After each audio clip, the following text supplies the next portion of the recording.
Welcome to IBTV. ముందుగా headlines చూద్దాం. Mangalagiri TDP ఆఫీస్పై దాడి కేసు సిఐడి విచారణకు సజ్జల అవినాష్ హాజరు. గుంటూరు సిఐడి ప్రాంతీయ కార్యాలయంలో విచారణ. సిఐడి కార్యాలయం వద్ద పోలీసుల మోహరింపు. తోడుగా వచ్చిన మాజీ మంత్రులు అంబటి, విడుదల రజని.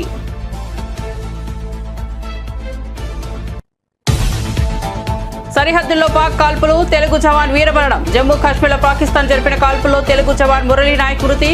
వీర జవాన్ మురళీ నాయక్ తల్లిదండ్రులతో ఫోన్లో మాట్లాడిన సీఎం చంద్రబాబు. మురళీ కుటుంబానికి రాష్ట్ర ప్రభుత్వం అండగా ఉంటుందని హామీ. అది మాకు సంబంధం లేని విషయం అన్న జేడీ వాన్స్. భారత్ పాకిస్తాన్ మధ్య ఉద్రిక్తత పరిస్థితులపై అమెరికా ఉపాధ్యక్షుడు ఆసక్తికర వ్యాఖ్యలు. ఈ విషయంలో అమెరికా ఎట్టి పరిస్థితుల్లో జోక్యం చేసుకోదని స్పష్టీకరణ. ఇరు దేశాలు అగ్రరాజ్యం నియంత్రణలో లేవన్న జేడీ వాన్స్. త్రివిధ దళాధిపతులు సీడీఎస్ తో రాజ్నాథ్ సింగ్ భేటీ. ఉదయం ఢిల్లీలో త్రివిధ దళాధిపతులు సీడీఎస్ తో రక్షణ మంత్రి సమావేశం. సరిహద్దు ప్రాంతాల్లో పాక్ దాడులను తిప్పికొట్టిన భారత బలగాలు. భారత సైన్యం దాయాది దాడులు తిప్పికొట్టిన కొన్ని గంటల్లోనే ఈ భేటీ. నమ్ముకున్న పాకిస్తాన్ ముంచేసిన చైనా. పేలకుండా తుస్సుమన్న చైనా మిసైల్. పాక్ ప్రయోగించిన చైనా క్షిపణులు విఫలం.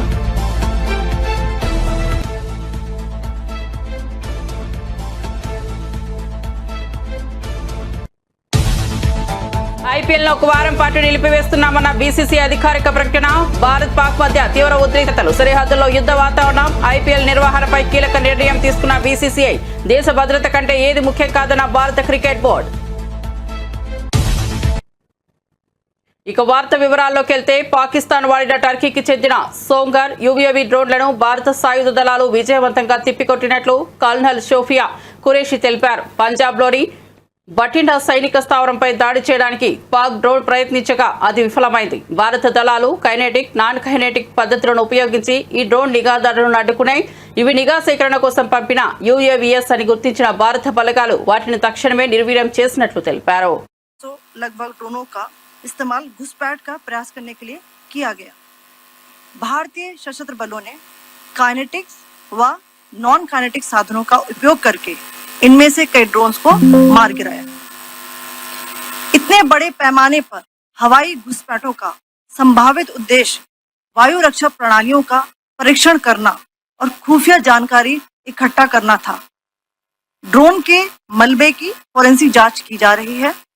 प्रारंभिक रिपोर्ट्स से पता चलता है कि वे तुर्की के असीस गार्ड सोंगर ड्रोन्स हैं.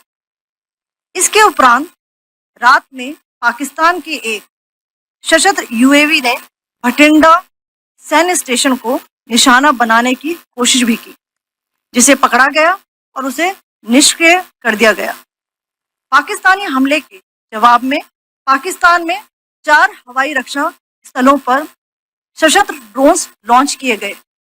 इनमें से एक ड्रोन एडी रडार को नष्ट करने में सक्षम रहा.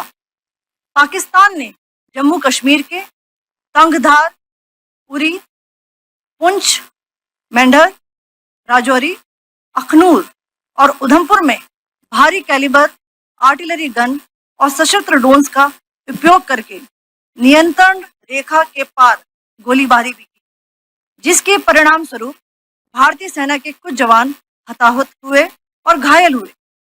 भारतीय जवाबी कार्रवाई में पाकिस्तानी सेना को भी बड़ा नुकसान पहुंचाया गया. इसके अलावा पाकिस्तान का गैर जिम्मेदाराना व्यवहार फिर से सामने आया. 7 मई 2025 को रात 8:30 बजे एक असफल अकारण ड्रोन और मिसाइल हमला करने के बावजूद पाकिस्तान ने अपना नागरिक हवाई क्षेत्र बंद नहीं किया. पाकिस्तान अपने नागरिक विमानों को ढाल के रूप में इस्तेमाल कर रहा है, जबकि उसे अच्छी तरह से पता है कि भारत पर उसके हमले से हवाई रक्षा की तीव्र प्रतिक्रिया होगी. यह भारत और पाकिस्तान के बीच अंतर्राष्ट्रीय सीमा के पास उड़ान भरने वाले अंतर्राष्ट्रीय उड़ानों सहित नागरिक विमानों के लिए सुरक्षित नहीं है. यहाँ स्क्रीन शॉट में पंजाब सेक्टर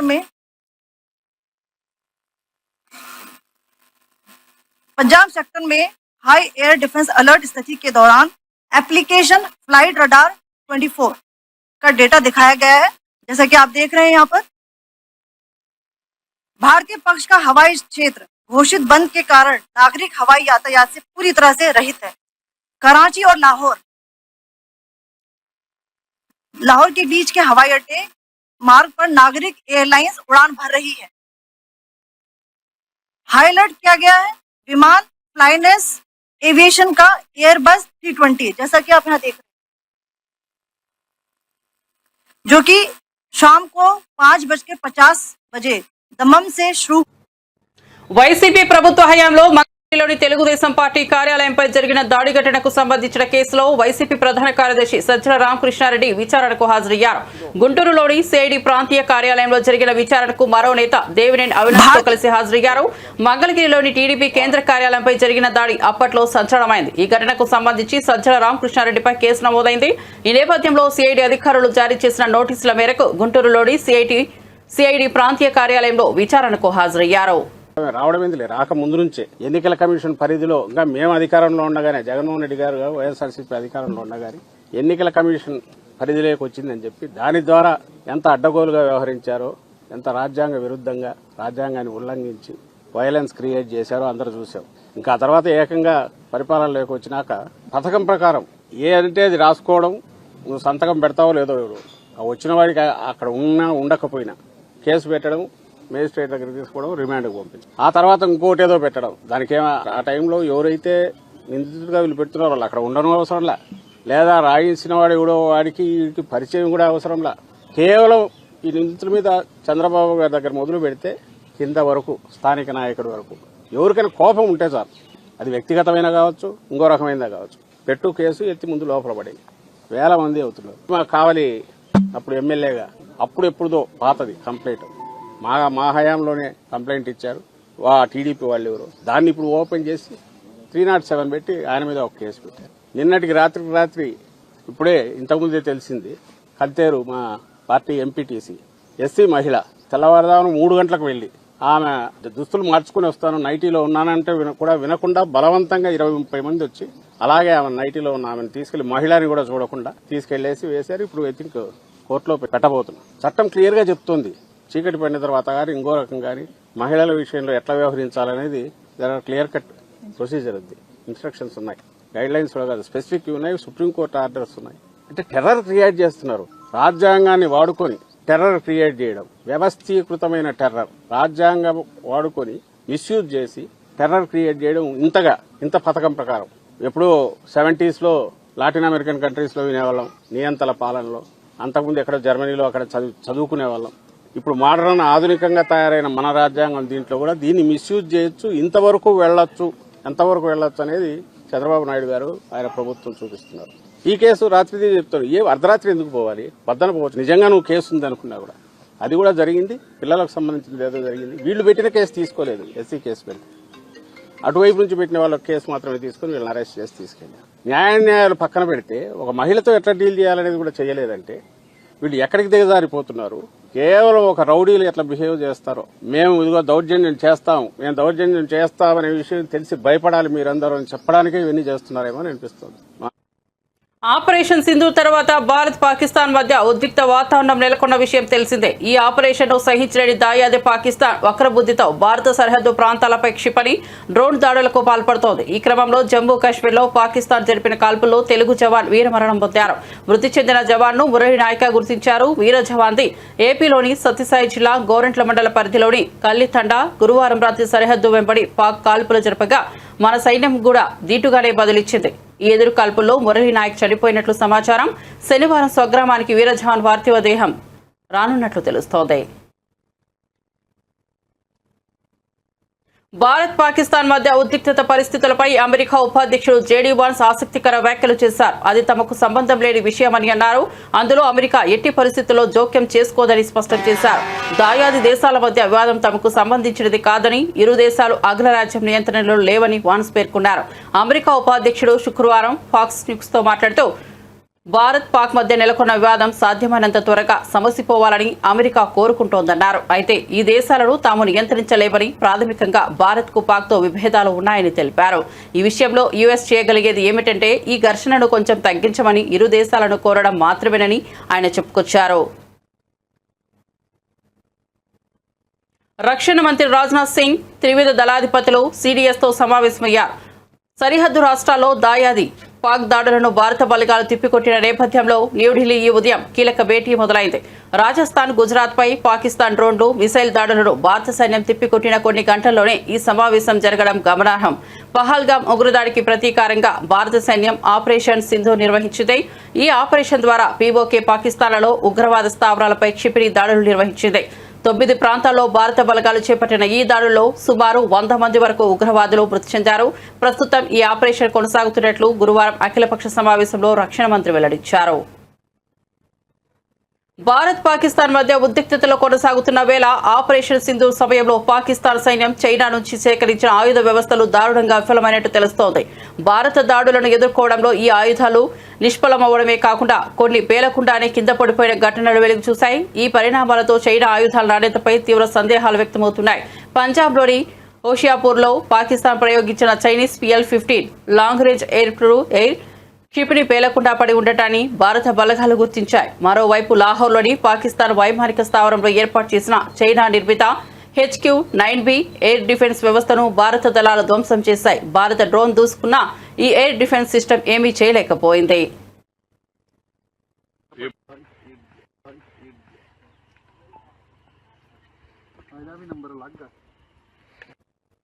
దేశ రక్షణ కోసం ఆపరేషన్ సింధూర్లో భాగంగా ప్రాణాలు అర్పించిన వీర జవాన్ పెనుగొండ నియోజకవర్గం గోరంట్ల మండలం కల్లితండాకు చెందిన మురళీ నాయక్ మృతి పట్ల ఏపీ ముఖ్యమంత్రి చంద్రబాబు తీవ్ర సంతాపాన్ని వ్యక్తం చేశారు. ఈ మేరకు ఆయన మురళీ నాయక్ ఆత్మకు శాంతి చేకూరాలని ప్రార్థిస్తూ శ్రద్ధాంజలి ఘటించారు. ముఖ్యమంత్రి చంద్రబాబు అమర జవాన్ మురళీ నాయక్ తల్లిదండ్రులు శ్రీమతి జ్యోతిబాయి, శ్రీరామ్ నాయక్తో కలిసి ఫోన్లో మాట్లాడారు. పుత్రశోకంలో బాధపడుతున్న వారిని ఆయన ఓదార్చారు. అతి చిన్న వయసులోనే కేవలం 25 ఏళ్లకే దేశం కోసం మురళీ నాయక్ తన ప్రాణాలను త్యాగం చేశాడని పేర్కొన్నారు. అందులో చేరిన వ్యక్తుల్లో మన తెలుగు బిడ్డ మురళీ నాయక్ ఈ జిల్లా వాసి. ఆ మురళీ నాయక్ ప్రాణాలు కోల్పోవడం చాలా బాధేస్తుంది. ఈరోజు మీరు చూసినప్పుడు జమ్మూ కాశ్మీర్ సరిహద్దుల్లో పాకిస్తాన్ జరిపిన కాల్పుల్లో మన ఉమ్మడి జిల్లాకు సంబంధించిన వ్యక్తి నిన్న చనిపోయారు. గోరంట్ల మండలం కల్లి తండాకు చెందినటువంటి మురళీ నాయక్ వీర మరణం, దేశం కోసం చనిపోయారు. బాధేస్తుంది. వాళ్ళ తల్లిదండ్రులతో ఇప్పుడే నేను మాట్లాడాను. తల్లి వచ్చి జ్యోతిబాయ్, తండ్రి వచ్చి రామ్ నాయక్. వారికి నా ప్రగాఢ సానుభూతి తెలియజేస్తున్నా. ఈ రాష్ట్రం, ప్రభుత్వం, సమాజం మీకు అండగా ఉంటామని ఈ సభా సమావేశంలో హామీ ఇస్తున్నానని చెప్పి కూడా నేను మీకు తెలియజేసుకుంటున్నాను. 2 సంవత్సరాలు ఆర్మీలో ఉన్నాడు. ఎనలేని సేవలు అందించాడు. ప్రజాస్వామ్యంలో ప్రపంచంలో ఎక్కడ కూడా హింసకు తావు లేదు. అందరూ కూడా ప్రగతిలో పోటీ పడవలసిన అవసరం ఉంది. దేశాన్ని అభివృద్ధి చేసుకుని ప్రజలకు మెరుగైన జీవన ప్రమాణాలు అందజేయాల్సిన విషయం ఉండాలి. కానీ ఎక్కడికక్కడ కవ్వింపు చర్యలు చేయడం, లేనిపోని సమస్యలు క్రియేట్ చేయడం చాలా బాధేస్తుంది. అయితే ఇలాంటి జరిగినప్పుడు మనం అందరం కూడా అండగా ఉండాలి. దేశభక్తితో ముందుకు పోవాల్సిన అవసరం ఉంది. మన రాష్ట్రంలో ఉండే అన్ని ప్రాంతాలు కూడా అప్రమత్తంగా ఉండాలి. దేశం చేసే పోరాటానికి ప్రతి ఒక్క వ్యక్తి సంఘీభావాన్ని తెలియజేయాలి. అండగా ఉంటామని నినదించి చెప్పాల్సిన అవసరం ఉందని చెప్పి కూడా నేను మీకు తెలియజేస్తున్నాను. భారత్ మాతాకి, భారత్ మాతాకి, భారత్ మాతాకి. అదే సమయంలో ఎవరైతే చనిపోయారో, వీర మరణం పొందారో వారి కోసం 2 నిమిషాలు మురళీ నాయక్ ఆత్మకు శాంతి కలగాలని కుటుంబ సభ్యులకు ప్రగాఢ సానుభూతి తెలియజేసుకుంటూ, ప్రస్తుతం జరుగుతున్న టాటా IPL 2025ను తక్షణమే వారం రోజుల పాటు నిలిపివేస్తున్నట్లు భారత క్రికెట్ కంట్రోల్ బోర్డు అధికారిక ప్రకటన చేసింది. ఇటీవలి ఉగ్రదాడి, పాకిస్తాన్ సాయుధ బలగాల దుండగులకు చర్యలు, సరిహద్దు ఉద్రిక్తతల నేపథ్యంలో దేశ భద్రతకు అత్యంత ప్రాధాన్యతనిస్తూ ఈ నిర్ణయం తీసుకున్నట్లు తెలిపింది. ఈ మేరకు BCCI ఒక ప్రకటన విడుదల చేసింది. IPL పాలక మండలి అన్ని కీలక భాగస్వాములతో సంప్రదింపులు జరిపిన తర్వాత ఈ నిర్ణయానికి వచ్చినట్లు BCCI గౌరవ కార్యదర్శి దేవజిత్ సైకియా విడుదల చేసిన ప్రకటనలో పేర్కొన్నారు. చాలా ఫ్రాంచైజీస్ తమ ఆటగాళ్ల ఆందోళనలు, మనోభావాలను తెలియజేశాయని, అలాగే ప్రసాదదారులు ప్రసారదారులు, స్పానర్లు, అభిమానుల అభిప్రాయాలను కూడా పరిగణలోనికి తీసుకున్నామని వివరించారు. పరిస్థితిని సమగ్రంగా అంచనా వేసిన తర్వాత సంబంధిత అధికారులు, భాగస్వాములతో చర్చించి టోర్నమెంట్ కొత్త షెడ్యూల్, వేదికల వివరాలను త్వరగా ప్రకటిస్తామని వెల్లడించారు. निर्णय लिया है कि आईपीएल को अभी फिलहाल 1 सप्ताह के लिए स्थगित किया गया है। उसके बाद जो स्थिति है उसका जायजा लेके सरकार से विचार विमर्श करके जो हमारे स्टेक होल्डर्स हैं, फ्रेंचाइजी और ब्रॉडकास्टर, इन सबसे बात करके नए शेड्यूल की घोषणा की जाएगी। मौजूदा परिस्थिति में हमने ये तय किया है कि अभी जो स्थिति है उसको देखते हुए इसको जो है निलंबित कर दिया जाए। उसी दृष्टि से इसको निलंबित किया गया है। और जहाँ तक सुरक्षा की बात है तो हमें भारतीय सेना पे गर्व है और बीसीसीआई पूरी तरह से दृढ़ता के साथ सरकार और सेना के साथ खड़ी हुई है और हमारा पूर्ण समर्थन है उनको। और जिस तरह से हमारी सेनाओं ने जो वीरता का परिचय दिया है, जिस तरह से हमारी सेनाओं ने मुकाबला करके परास्त लोगों को किया है, तो हम पूरी तरह से उसका समर्थन करते हैं और उसके साथ हैं। जहाँ तक नई डेट्स उन सबका सवाल है तो हम कंसल्ट करेंगे सबसे और नई डेट्स की घोषणा उस दृष्टि से करेंगे। हम धन्यवाद करना चाहते हैं हमारे ब्रॉडकास्टर का, जियो टीवी का, और दूसरा जो है ये टाटा आईपीएल जो टाटा स्पॉन्सर है, और बाकी से हमारे जो फैंस हैं सबका, कि उन्होंने जो है ऐसे मौके पे इस मामले में अपना हमारा साथ दिया, क्योंकि फ्रेंचाइजी वगैरह ने भी तमाम चिंताएं प्रकट की थी खिलाड़ियों को लेके, तो इन सबको ध्यान में रख के निर्णय लिया गया है। सर रीशेड्यूल होगा, रीवर्क होगा, वेन्यू क्या इंडिया ही रहने वाला है कि एक अलग जोन, या ऐसी पॉसिबिलिटीज भी है कि बीसीसीआई एक्सप्लोर करेगा आईपीएल को देश से बाहर ले जाने के लिए?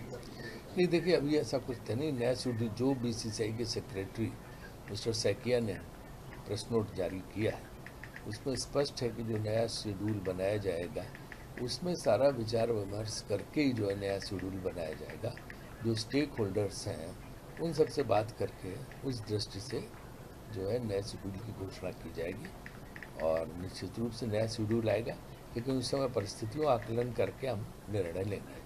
सर अगर क्योंकि आपको नया शेड्यूल बनाना पड़ेगा तो विंडो हम कहाँ देख रहे हैं, क्योंकि हमारे इंडिया के लगातार बैक टू बैक मैचेस है, इंडिया को इंग्लैंड जाना है। नहीं, विंडो तो हमने कर लेंगे, विंडो की कोई समस्या नहीं है, क्योंकि जितनी और बोर्ड है वो पूरी तरह से सहयोग करते हैं हमारे साथ। तो ये विशेष परिस्थितियों में लिया गया निर्णय है, इसलिए विंडो वगैरह की समस्या नहीं आएगी।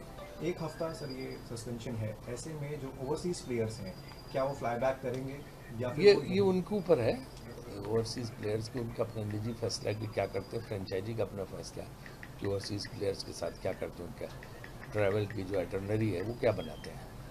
सर आगामी अगस्त में भी बांग्लादेश में इंडियन क्रिकेट टीम को जाना है, तो एशिया कप है, उसको लेकर भी कुछ नहीं भाई, आगे की कोई प्रोग्राम की घोषणा नहीं है और वो जब होगी तो हिसाब से आपको अवगत करा दिया जाएगा। सर प्लेयर्स रुकेंगे या प्लेयर्स को जाने का बोल दिया? नहीं, ये फ्रेंचाइजी पर निर्भर करता है और प्लेयर्स इंडिविजुअली क्या डिसाइड करते हैं, ये फ्रेंचाइजी और प्लेयर्स के बीच की बात है। చంద్రబాబు నాయుడు నేతృత్వంలోని కూటమి ప్రభుత్వం వైసీపీ నాయకులు, కార్యకర్తలను లక్ష్యంగా చేసుకుని వేధింపులకు పాల్పడుతోందని ఆ పార్టీ నేత రవీంద్రనాథ్ రెడ్డి మండిపడ్డారు. ఎన్నికల సమయంలో ఇచ్చిన ఏ ఒక్క హామీని కూడా ఈ ప్రభుత్వం నెరవేర్చలేదని విమర్శించారు. కూటమి ప్రభుత్వంలో స్కీమ్లు లేవని, ఉన్నవన్నీ స్కామ్లేనని అన్నారు. రాష్ట్ర ప్రభుత్వం ఇప్పటికే 1.70 లక్షల కోట్ల అప్పు చేసిందని, అయితే ఆ నిధులతో ఎటువంటి అభివృద్ధి కార్యక్రమాలు చేపట్టలేదని మండిపడ్డారు.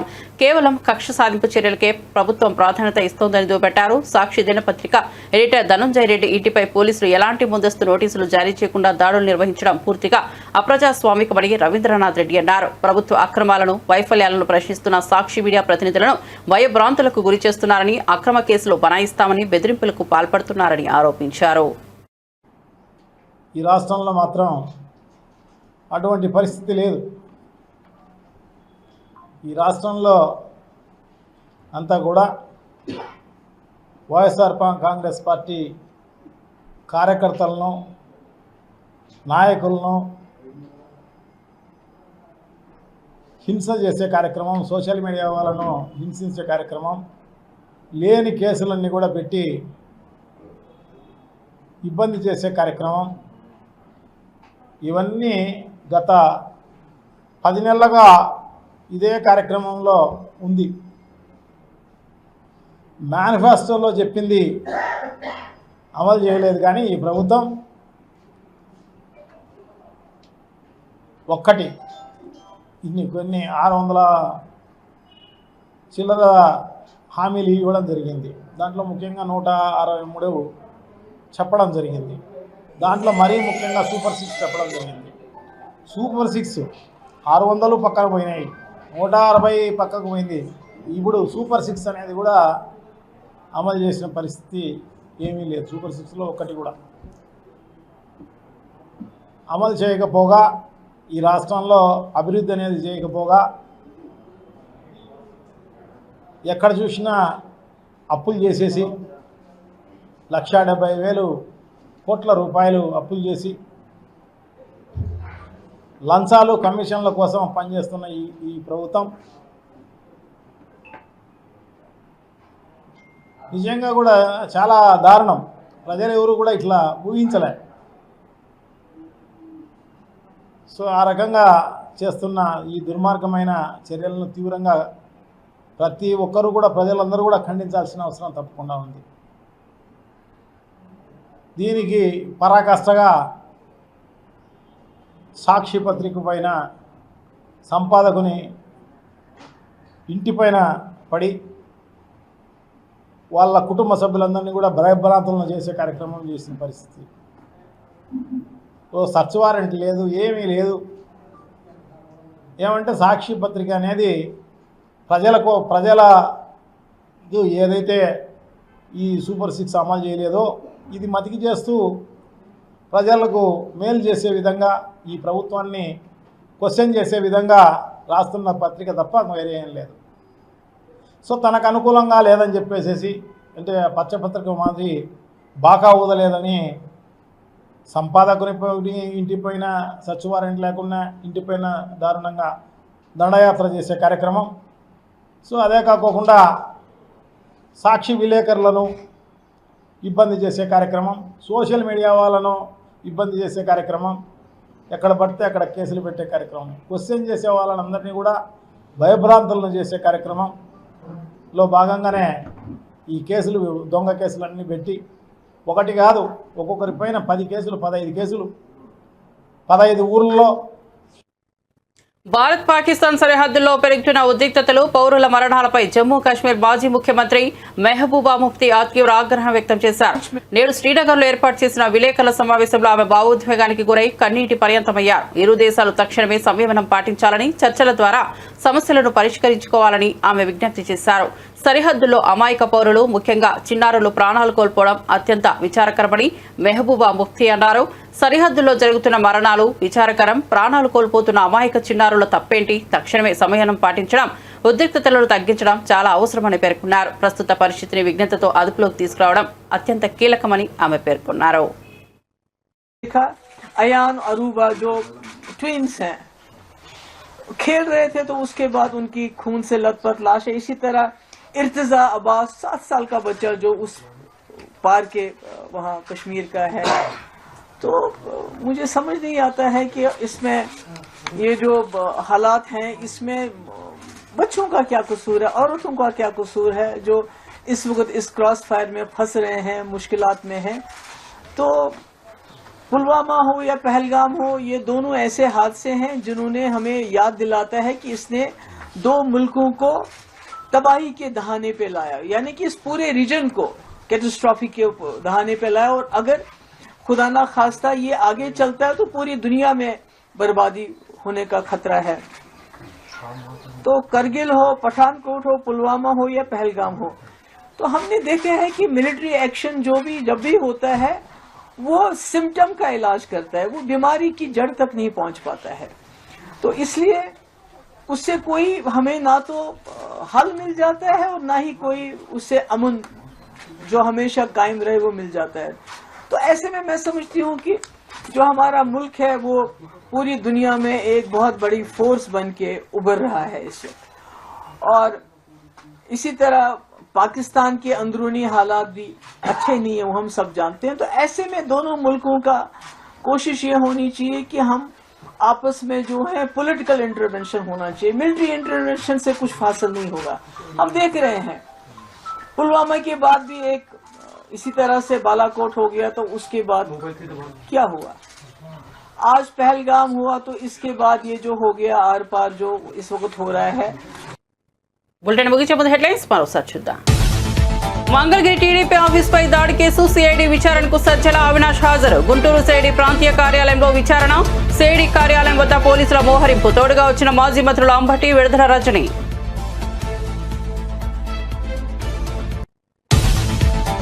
సరిహద్దుల్లో పాక్ కాల్పులు. తెలుగు జవాన్ వీరమరణం. జమ్మూ కాశ్మీర్లో పాకిస్తాన్ జరిపిన కాల్పుల్లో తెలుగు జవాన్ మురళీ నాయక్ మృతి. వీర జవాన్ మురళీ నాయక్ తల్లిదండ్రులతో ఫోన్లో మాట్లాడిన సీఎం చంద్రబాబు. మురళీ కుటుంబానికి రాష్ట్ర ప్రభుత్వం అండగా ఉంటుందని హామీ.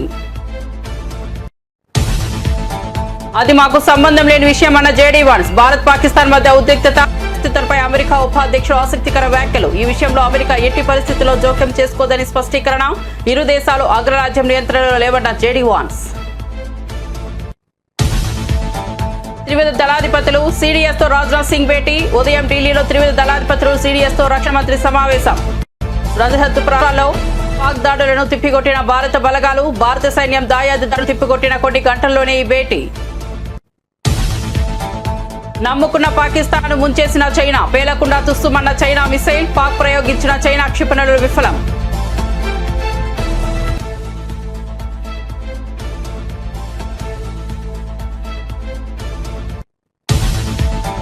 ఐపీఎల్ ఒక వారం పాటు నిలిపివేస్తున్నామన్న బీసీసీ అధికారిక ప్రకటన. భారత్ పాక్ మధ్య తీవ్ర ఉద్రిక్తతలు. సరిహద్దుల్లో యుద్ధ వాతావరణం. ఐపీఎల్ నిర్వహణపై కీలక నిర్ణయం తీసుకున్న బీసీసీఐ. దేశ భద్రత కంటే ఏది ముఖ్యం కాదన్న భారత క్రికెట్ బోర్డు. మరిన్ని అప్డేట్స్ కోసం చూస్తూనే ఉండండి IBTV.